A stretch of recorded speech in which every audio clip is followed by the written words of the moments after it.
Halo guys, pripun kabare? Sehat toh? Siang ini kalian masih akan kita ajak jalan-jalan ke kota Jogja. Di sini kalian kita ajak buat makan di resto yang suasananya mirip banget dengan airport. Mulai dari check-in, masuk ruang tunggu, sampai boarding dan makan di ruang pesawatnya. Selain itu kalian juga kita ajak buat nyobain gudeg salak dan roti yang legend banget di Jogja. Oh iya, ada juga tempat wisata kekinian yang seru banget ya guys. Ada wartawan cari berita. Yuk, jalan-jalan ke Yogyakarta. Hahaha.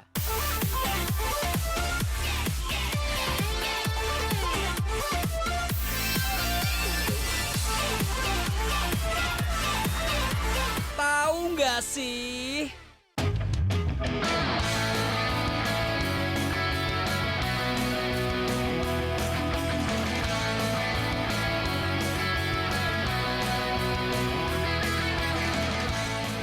Guys, siapa yang pengen jalan-jalan ke kota Jogja sambil menjelajah kuliner unik? Nih, salah satu tempat yang wajib kamu datengin.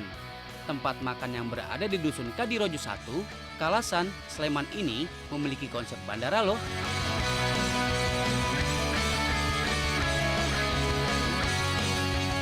Mulai dari area lobi, kamu akan dilayani layaknya penumpang pesawat yang harus dicek oleh petugas. Kemudian, untuk memesan makanan yang kamu inginkan, di konsep layaknya check-in tiket pesawat. Setelah membayar makanan yang dipesan, penumpang pesawat alias pengunjung pun harus menunggu sebentar untuk jadwal boarding tuh.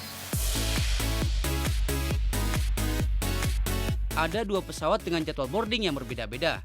Masing-masing pesawat memiliki selisih waktu boarding sekitar 2,5 jam. 2 jam untuk waktu makan pengunjung dan setengah jam waktu petugas untuk membersihkannya.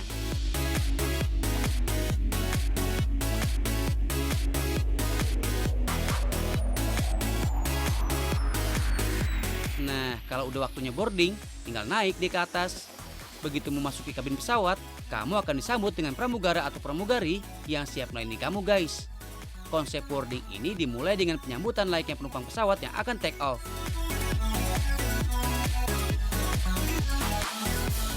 Setelah semua penumpang duduk rapi, dilanjut dengan peragaan alat keselamatan oleh pramugara dan pramugari.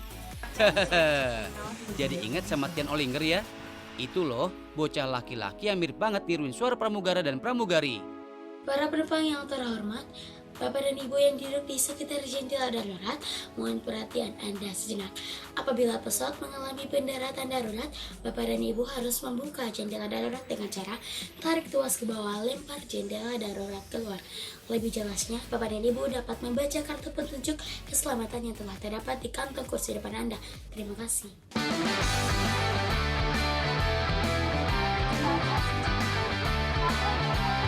Anyway guys, pramugari yang bertugas di sini adalah calon pramugari beneran loh. Mereka dari sekolah atau lembaga pendidikan pramugari yang ada di Jogja. Nah, mereka ditugaskan di sini sebagai sarana latihan sebelum praktek langsung di pesawat tuh. Jadi mentalnya udah terlatih ya. Makanya semua prosedurnya juga sama persis dengan apa yang dilakukan awak kabin sebenarnya.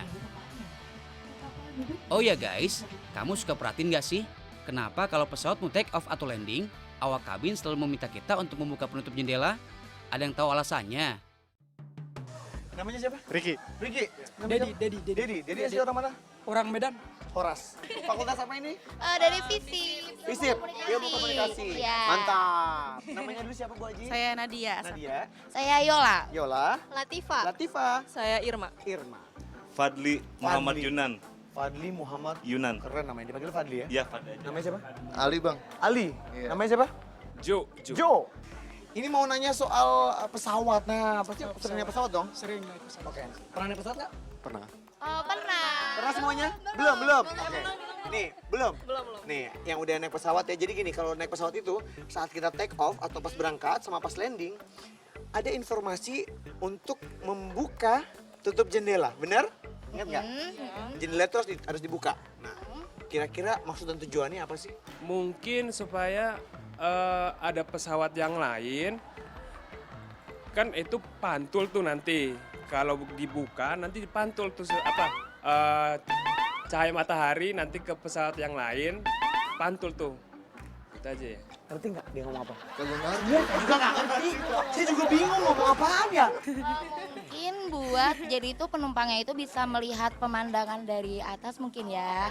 Terus udah kayak gitu pas Begitu dia turun, kayak landing. begitu turun landing, jadi kita bisa melihat kayak kota-kota yang ada di tujuannya itu kayak gitu. Biar Mungkin ya. uns gitu ya. Iya, biar unjuk ya dan bisa upload kayak gitu. Itu mungkin kan ada tekanan udara tuh itu kan ada lubang kecil di dalam jendela pesawat. Mungkin tekanan udara di kapal kan berkurang tuh di pesawat. Jadi ada udara keluar dong. Bukan Jendelanya. bukan itu pesawat di jendelanya dibuka karena untuk menghambat tekanan udara di dalam pesawat, kabin pesawat. Untuk menghambat tekanan udara. Iya di pesawat. Berarti ada pertukaran udara gitu. Iya ada.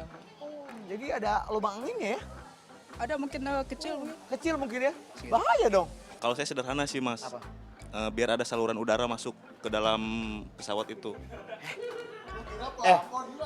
Maaf ya, mohon maaf nih sebelumnya. Jendela pesawat bukan jendela angkot. Biar lebih gampang aja kali ya landing sama take off-nya. Itu untuk penumpang, untuk memberi informasi. Selain informasi juga bisa penumpang yang lain bisa lihat pemandangan yang di luar. Bener apa enggak? Yang jelas salah, ya? Yang bener nanti aja lah aku kasih tahu ya. Yang bener ada jawabannya. Apa tuh? Itu. Ini namanya window set. Window set ini pada saat terbang, take off sama mendarat itu harus dibuka karena untuk mengetahui keadaan di luar. Apabila terjadi pendaratan darurat, kita tahu di darat ataupun di air.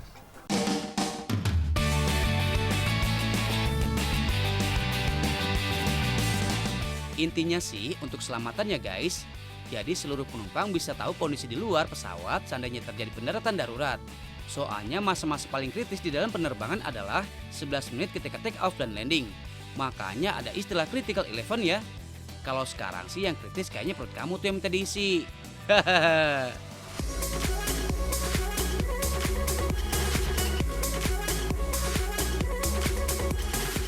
Resto ini juga terdiri dari 2 kelas layaknya pesawat beneran guys. Ada kelas bisnis dan ada juga kelas ekonomi. Selain perbedaan fasilitas kursi, harga tiket makanan pastinya beda juga dong. Secara garis besar ada 3 menu paket, yaitu paket Ndeso, paket Kampung, dan paket Melayu. Dalam setiap paket terdiri dari beberapa makanan ya guys, mulai dari yang tradisional sampai yang western, dari makanan pembuka sampai makanan penutup. Kalau kalian gak mau pesan yang paketan juga bisa kok. Tapi, kamu hanya bisa menikmati makanannya di ruang tunggu atau di halaman bandara aja ya.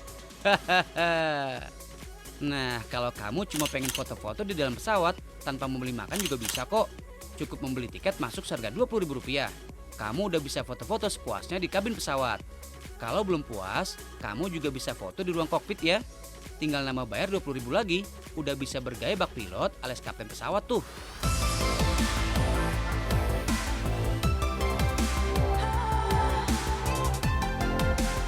Oke guys, pesawat udah landing. Sekarang waktunya eksplor lagi si kota gudeg. Ngomongin soal gudeg, kita akan buat gudeg yang istimewa nih. Kalau biasanya gudeg terbuat dari nangka muda, kali ini terbuat dari salak. Iya, gudeg salak. Ide membuat gudeg salak muncul dari kepala dusun Kadisono II yang berhasil menang dalam Festival Desa Wisata tahun 2017. Ditambah lagi potensi salak Pondo di sekitar Kabupaten Sleman cukup banyak. Makanya, Pak Mawardi menggagas inovasi makanan berbasis salak Pondo.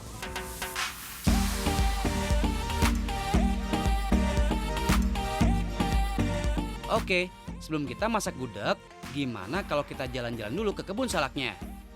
Tuh, luas banget kan? Setiap pengunjung yang datang ke desa ini diperbolehkan memetik salak sendiri guys. Tapi ingat, jangan buang sampah sembarangan ya, karena kebun salak di sini sangat dijaga kebersihannya.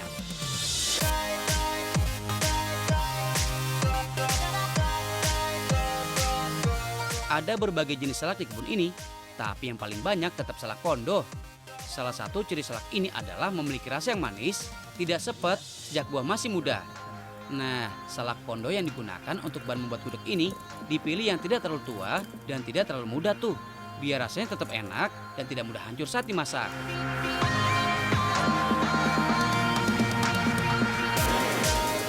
Salak yang udah dipetik, kupas dulu kulitnya ya guys. Salah satu ciri salak pondo yang udah cukup tua adalah warna kulit yang udah kitaman seperti ini. Setelah dikupas, potong-potong daging salak menjadi ukuran yang lebih kecil.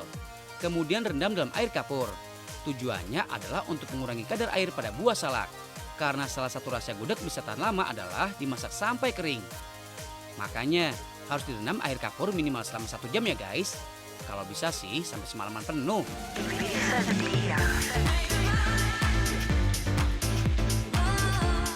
Bumbu yang digunakan hampir sama dengan bumbu gudeg pada umumnya. Seperti bawang merah, bawang putih, kemiri, ketumbar, dan garam. Haluskan semua bumbu, kemudian tumis sampai harum. Setelah harum, baru deh dikasih air dan masukkan kuah serta daun salam. Oh ya guys, biasanya gudeg memiliki warna coklat kemerahan. Nah, untuk memberi warna merah, gunakan daun jati muda yang udah direndam sebelumnya. Tuh, warnanya berubah kan? Daun jati memang sering digunakan sebagai pewarna alami. Selain menghasilkan warna merah menyala, daun jati dijamin tidak akan mempengaruhi rasanya tuh. Untuk rasa manis gudeg, jangan lupakan si gula merah tuh.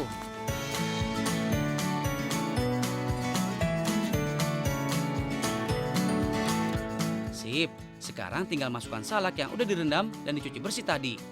Tinggal masak deh sampai kuahnya meresap. Kira-kira butuh waktu minimal 1 jam.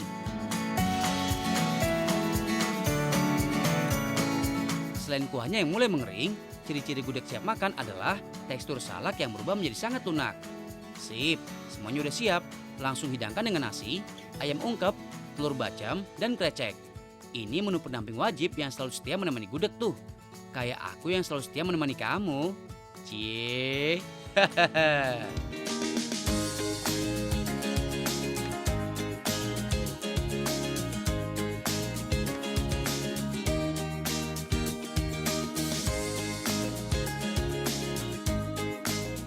Gudeg salak termasuk jenis gudeg basah.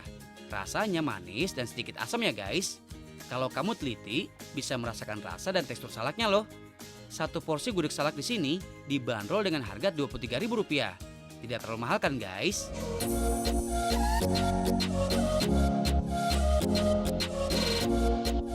Jangan kemana-mana ya guys. Setelah ini ada info tentang tempat wisata kekinian dan toko roti yang legend abis. Si kuat lawan buaya. Sesaat lagi ya.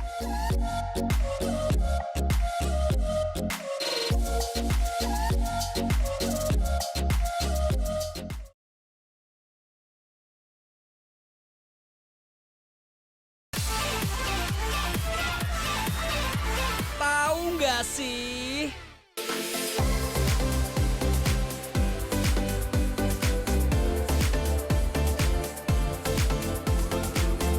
Guys, abis seru-seruan, perut jadi lapar lagi nih.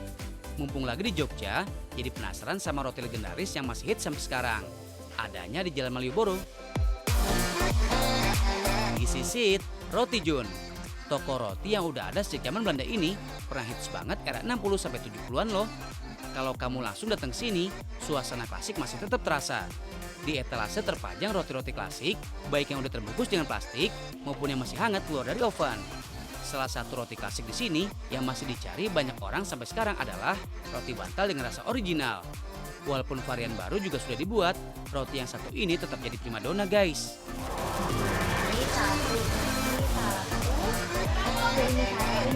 Selain teksturnya yang lembut, rasanya juga dipertahankan seperti dari zaman dulu.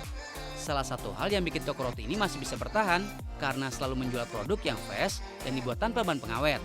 Makanya rotinya hanya bisa bertahan 1 hari doang.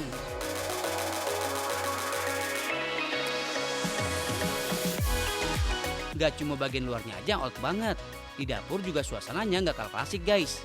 Bahkan banyak perabotan yang digunakan sudah masuk kategori jadul.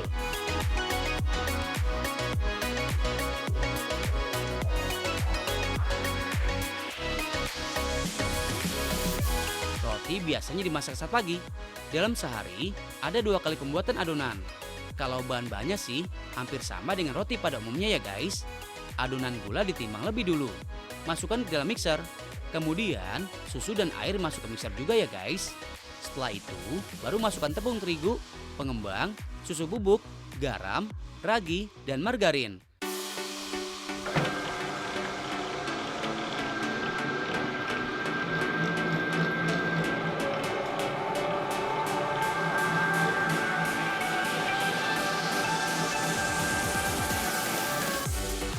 Kalau proses yang satu ini menggunakan mesin atau mixer ini ya guys. Proses yang lain sih, semua masih dilakukan dengan cara tradisional. Mulai dari memipihkan adonan, mengisi, sampai membentuk adonan. Seluruh proses ini dilakukan oleh Pak Sunarpo yang udah bekerja di sini selama puluhan tahun. Semua jenis roti beliau yang bikin. Mulai dari roti bantal, roti buaya, dan roti aneka isi. Dari semua tahapan, yang paling punya kesan klasik dan tradisional adalah proses masaknya nih guys. Adonan roti yang udah jadi dimasukkan ke dalam tungku yang super besar. Tungku ini berukuran 1 kamar lebih tuh. Zaman dulu, bahan bakarnya masih menggunakan kayu bakar. Tapi kalau sekarang udah diganti dengan gas ya guys.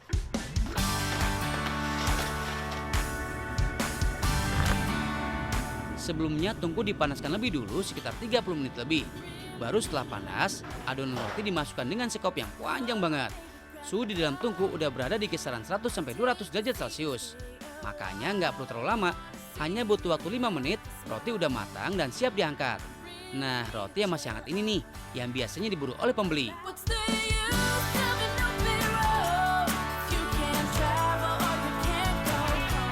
Sekarang selain roti bantal dan roti buaya, udah banyak varian lainnya tuh. Ada roti isi coklat, isi kelapa, pisang, dan daging. Harganya beragam, tergantung jenis rotinya. Mulai dari Rp4.000 sampai Rp70.000. Toko buka mulai dari pukul 12 siang sampai 8 malam. Jauh lebih siang dibanding dengan bakery atau toko buku lainnya ya. Soalnya, semua roti baru selesai dimasak siang hari tuh. Selalu fresh from the oven ya guys. Hahaha.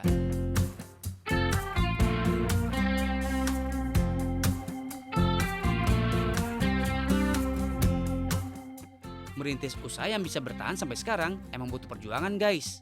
Ibaratnya kayak bangun candi yang nggak bisa dibangun dalam 1 malam doang. Hehehe, jadi mirip legenda Roro Jonggrang ya. Tapi ada yang tahu nggak sih legenda ini cerita tentang apa? Assalamualaikum. Ditanya dulu namanya siapa? Namanya Winda. Winda. Nama saya Devi Erlina. Devi. Sandra Dini Utami. Maurel. Kamu? Rizka. Rizka. Iya. Novianti. Novi. Diva. Diva. Filia. Filia. Akila. Kalian pernah denger ini nggak? Roro Jonggrang. Iya pernah. Pernah ya? Iya. Pernah dengar? Pernah. Nah, cerita tentang apa sih Roro Jonggrang itu? Cewek Cewek, terus? yang dikutuk ya, Terus? jadi batu.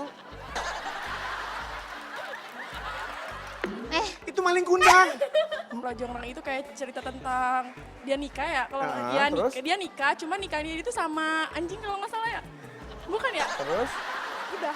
Habis gitu? Udah gitu sih, ingatnya cuma itu doang. Nah, coba gimana ceritanya? Coba. Bikin candi terus. Madep sini. Nah, gimana gitu? eh Madep sini gini, maaf. iya, Nah, yang suka warna hijau bukan sih?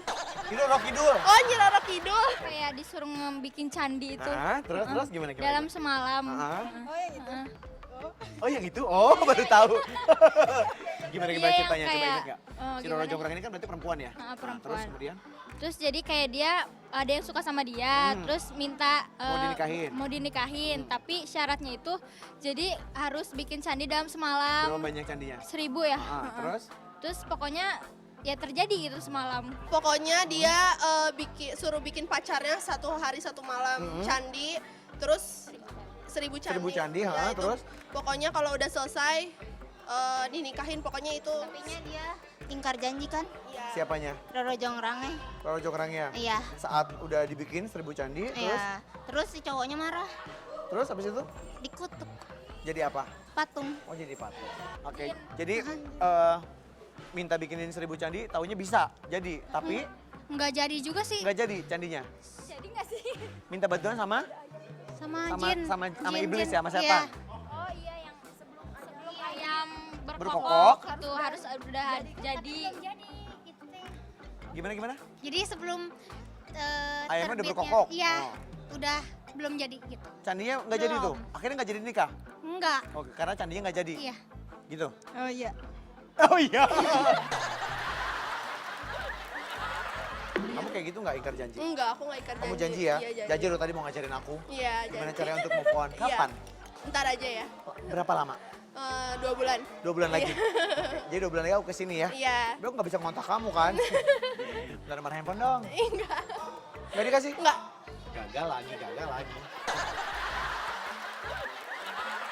Yuk kita ingat-ingat yuk cerita tentang Roro Jonggrang itu sebenarnya cerita tentang apa sih? Apakah jawaban mereka sudah benar? Kita lihat jawaban. Oke, legenda Roro Jonggrang itu berkaitan dengan Candi Prambanan. Ya. Kisahnya bermula dari Bandung Bondowoso yang tertarik karena kecantikan Roro Jonggrang. Bandung Bondowoso ini adalah putra dari Prabu Darumoyo yang berhasil mengalahkan Raja Boko, ayahnya Roro Jonggrang. Karena sakit hati nih Roro Jonggrang pada si Bandung Bondowoso, lalu ketika dia akan diperistri oleh Bandung Bondowoso, maka Roro Jonggrang ini memberikan 2 syarat yang berat bagi Bandung Bondowoso. Yang pertama membuat sumur Jolotundo, tapi ini berhasil dilewati oleh Bandung Bondowoso. Nah, syarat yang kedua ini membuat 1000 candi. Bandung Bondowoso dibantu oleh jin dan siluman karena dia ini sakti, berhasil membuat 999 candi. Nah, Roro Jonggrang yang tahu Bandung Bondowoso berhasil membuat candi, maka dia merasa cemas, lalu memerintahkan dayang-dayangnya untuk membakar tumpukan jerami di sebelah timur.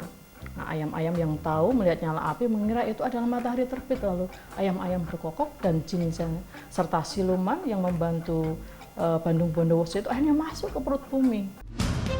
Nah, karena tahu dia telah ditipu, Bandung Bondowoso murka tuh guys. Makanya dia mengutuk Roro Jonggrang menjadi arca dan melengkapi 1000 candi yang dimintanya. Legenda ini yang menjadi kisah latar belakang Candi Prambanan. Sebenarnya Roro Jonggrang bukan sekedar legenda guys. Ada pesan moral juga yang bisa kita pelajari. Pertama, membangun sesuatu secara instan itu sama kayak Mission Impossible. Hasilnya nggak akan maksimal and it won't last forever. Kedua, jangan pernah mengingkari janji kalau nggak mau kena balasannya. Dan yang paling penting nih, jangan pernah menyembunyikan apa yang kita rasakan. Don't go anywhere ya guys. Abis jeda, Kak Ojib masih bakalan kasih yang seru-seru buat kamu. Stay tune.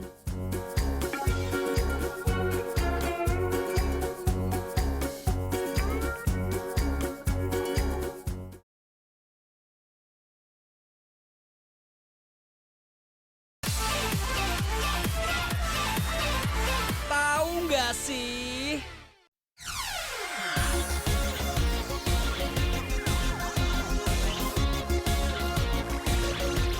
Guys, tempat wisata yang menawarkan spot foto unik kini makin banyak ya. Maklum, harus ngikutin tren kids zaman now dong. Yang dikit-dikit foto, dikit-dikit selfie. Hahaha. Mau background pemandangan atau lokasi wisata baru nggak masalah. Yang penting eksis di medsos, iya kan?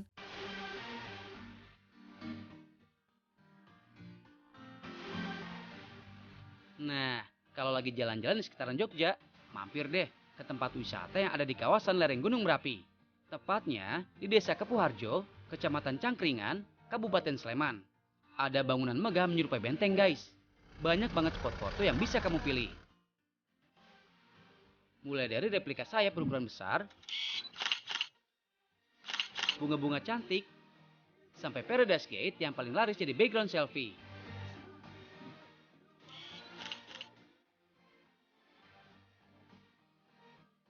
Tapi nggak cuma buat foto aja kok. Di lokasi wisata ini juga ada wahana permainan yang bisa kamu cobain. Salah satunya di hoverboard ini nih. Kalau skateboard digerakkan dengan kaki supaya bisa melaju, nah hoverboard ini digerakkan dengan motor elektronik.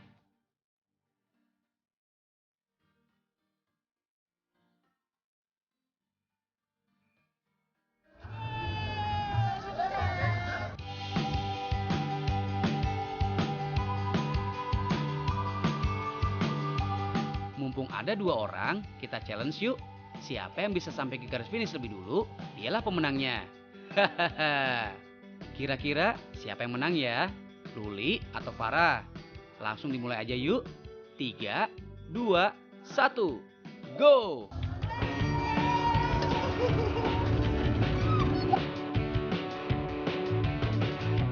Alat seluncur ini tidak memiliki kemudi ya guys. Hanya punya 2 rem di kedua roda belakangnya. Kalau kamu membelok kanan, berarti harus mengerem roda sebelah kiri. Sebaliknya, kalau mau belok kiri, tekan rem roda sebelah kanan. Kalau ingin memperlambat laju atau menghentikannya, baru deh tekan kedua remnya. Tuh, seru banget kan? Di lintasan yang panjangnya sekitar 400 meter ini, mereka harus meluncur dan berbelok.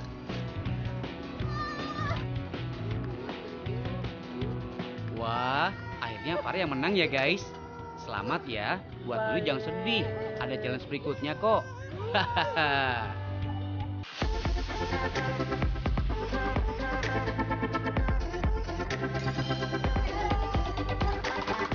Kalau kamu bukan penyuka aksi-aksi yang menantang, tenang, mending sewa kostum dengan berbagai macam tema.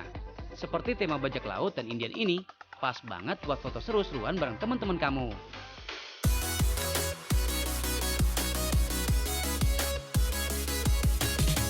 Oke, mumpung masih ada Fuli dan Farah, kita tantang lagi nih mereka buat ngajakin pengunjung untuk foto bersama menggunakan kostum.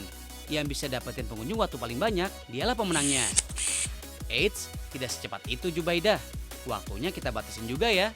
1, 2, 3. Game is on.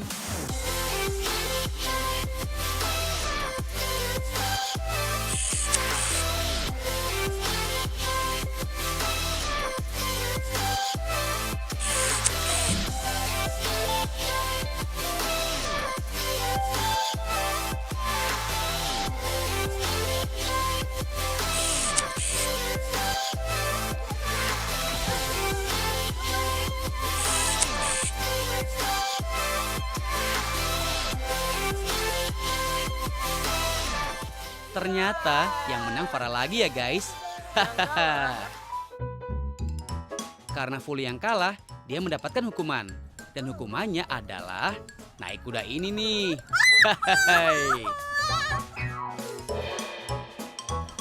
Jangan takut ya Luli, kudanya jinak kok.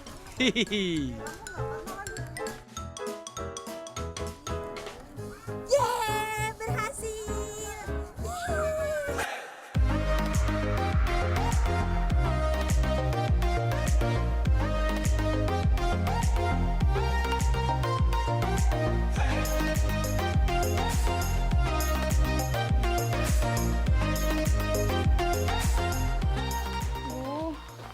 Ngapain sih kamu mudik? Enggak sih. Mau kemana sih? Hotel, holiday. Liburan? Iya. Berapa lama? 3 hari aja sih. Ya ampun 3 hari kayak mau... Aduh pakai selek. Kayak mau mudik kayak sebulan. Tapi ini perlu semua. Ini bawa apa aja sih? Baju, hair dryer, Ya ampun. tisu Ini basah. baju harus pakai gantungannya juga. Biar nggak kusut. Nah, Ika dan guys, wajib akan ngasih tips sama kalian yang suka berpergian dan kebingungan kalau packing atau beres-beres. Iya. Yang pertama, kita harus ingat bawa barang seperlunya. Seperlunya. Nggak semua barang satu lemari dibawa ya, Oke. kayak kamu tadi barusan. Terus, yang kedua, gunakan kotak packing yang kayak gini nih. Atau yang versi murahnya, pakai kantong plastik juga bisa. Yang ketiga, ingat, kecilkan toiletries kayak tadi. Hand body atau body lotion ada yang gede punya yang kecil. Pokoknya yang kecil. Parfum nggak usah 2, 1 kalau perlu yang Satu kecil. cukup ya. Pokoknya semua yang kecil dijadikan 1, biar ringan. Terus kalau kira-kira barangnya nggak perlu amat dan bisa dibeli di tempat nanti, Iya. beli aja di sana daripada ribet. Kayak Yap. tadi kamu bawa apa? Tisu basah Tisu segebok. basah. Itu kan berat, Kak. Nah, kemudian keberapa sekarang? Keempat. Nah, yang keempat, gunakan handphone itu sebagai entertainment. Bisa buat dengerin musik, kemudian buat maps Iya. untuk kamu cari tahu segala macam kan. Iya. Bisa buat baca dan lain-lain termasuk kamera. Nah, Jadi, kamera ini berat nggak? berat banget, Kamu Kak. pergi sendiri kan? Sendiri. Lebih suka foto pemandangan apa selfie? Selfie. Kamera handphone aja. Mana? Ada. Nah, Ini dia. tuh. Jadi, ini semua jadi satu. Buat dengerin musik, buat baca, nonton video, buat maps juga bisa. Iya. Terus satu lagi, kamera, ya kan? Betul. Tapi satu lagi, jangan sampai ketinggalan. Apa itu, Kak? Jangan sampai lupa nih. Nih, bawa chargernya dong. Kalau Oh, perlu iya. power bank juga. Nah, ini informasi tambahan buat kalian guys. Kalau mau buat pergian jauh, apalagi pakai pesawat, Iya. pastikan power bank tidak lebih dari 20.000 mAh ya. Nanti nggak bisa dibawa. Ya, masukin sini deh. Jadi ini aku Ya. buka aja ya, Kak ya. Oke. Sama satu lagi jangan sampai lupa. Apa tuh? Remote ini jangan dibawa. Kamu nih, Saking paniknya beres-beres, lihat nih guys, remote TV mau dibawa coba. Lupa, Nggak Kak. usah bawa ya, kalau Iya. yang ini ya. Baik. Udah kan beres? Kita tutup ya. Tutup. Siap berangkat deh. Bilang apa dulu? Terima kasih. Sama-sama. Guys, mudah-mudahan tips dari Ojim dan juga dari Ika bisa bermanfaat buat kalian semua ya. Selamat mencoba. Nah, ini packing. Kita tutup ya. Ini bawa aja deh. Buat kalau kenapa-kenapa, taruh depan ya.